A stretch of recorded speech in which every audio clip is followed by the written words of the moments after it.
Mais soyons clairs, c'est une prison. Le fait que vous soyez puni par 135 € si vous n'avez pas votre déclaration et que vous deviez justifier, parce qu'attention, c'est pas simplement de l'avoir, il fallait quand même ne pas non plus tromper les policiers. C'est une sanction pénale. Or, attention, chaque fois que nous perdons une part de liberté au nom de la sécurité, au nom de la santé, on ne les retrouve plus.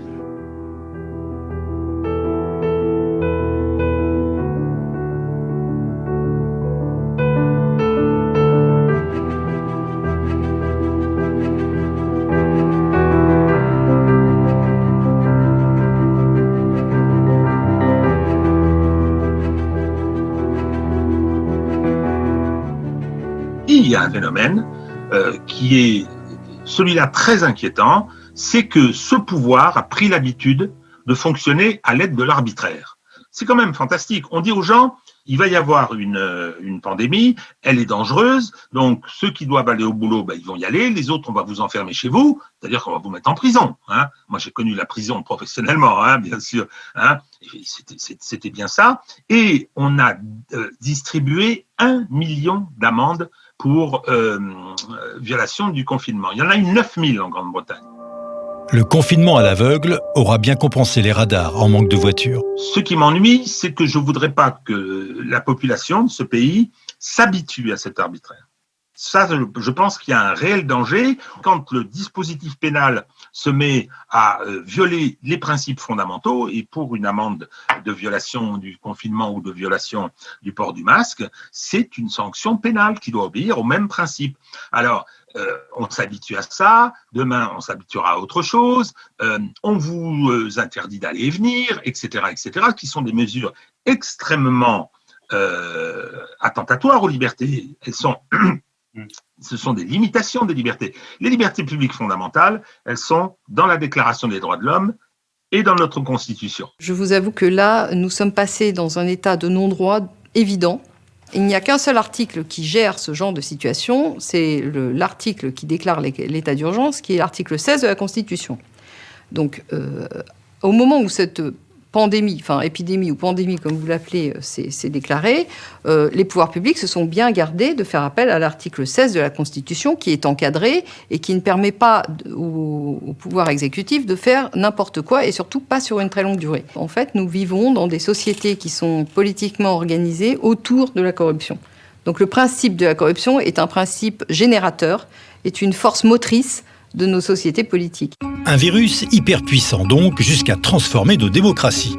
Il était pourtant annoncé depuis des années et d'une façon précise. Non pas par des complotistes en manque de notoriété, mais par des blouses blanches devenues voyantes et des cols blancs très prévoyants.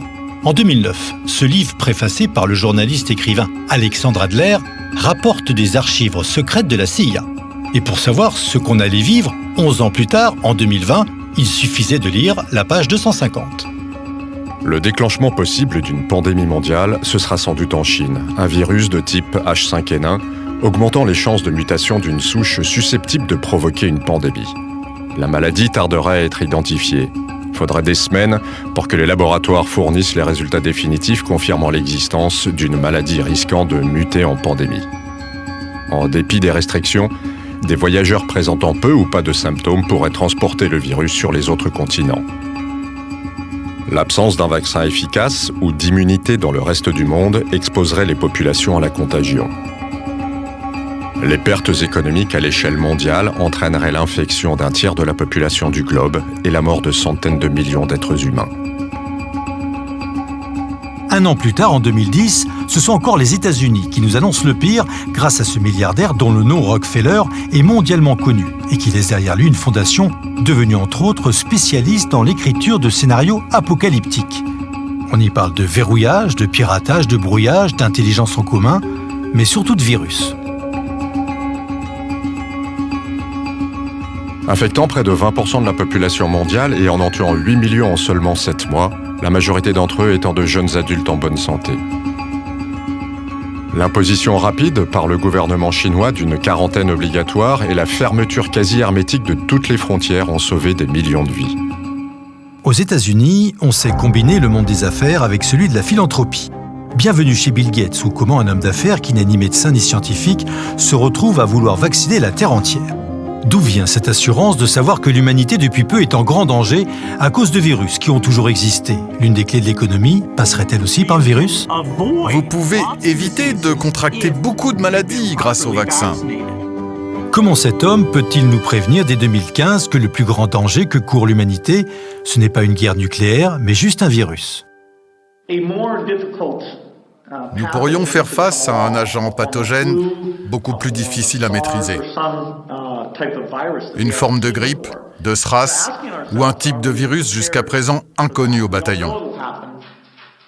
Sommes-nous préparés à l'affronter? Nous ne le serons pas avant qu'il arrive. Nous devons nous préparer à cette éventualité, comme nous le faisons quand nous nous préparons à une guerre avec des avions de combat et des entraînements militaires. Pourquoi se préparer à partir en guerre contre des virus qui ont toujours existé?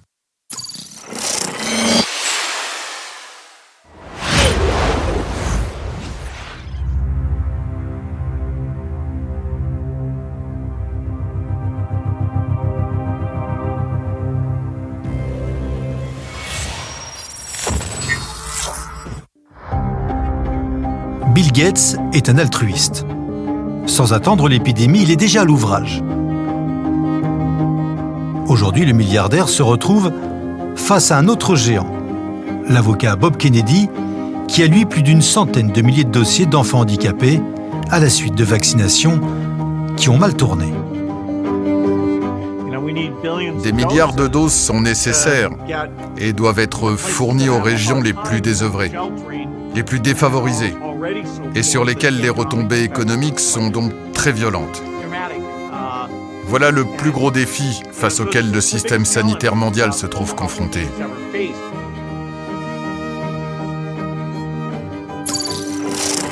Autre visionnaire, il est français, un habitué des hautes sphères et prophète sur les plateaux télé.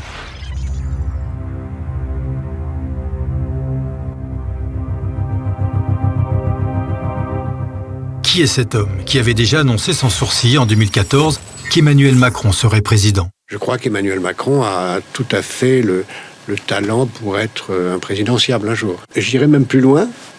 Je crois que je connais celle qui viendra après lui. Ah bah alors ça c'est un nouveau scoop. Attendez, on peut pas interrompre ça. Allez-y. En 2009, dans l'hebdomadaire L'Express, curieusement, cet énarque tire les leçons de la crise du H1N1. Une crise sans aucune gravité, mais là encore qui a dû le traumatiser, car voilà ce qu'il écrit. Il ne faudra pas oublier d'en tirer des leçons pour qu'avant la prochaine, inévitable, on puisse mettre en place une police mondiale, un stockage mondial et une fiscalité mondiale, afin d'avoir les bases d'un véritable gouvernement mondial. C'est d'ailleurs par l'hôpital qu'a commencé en France au XVIIe siècle la mise en place d'un véritable État.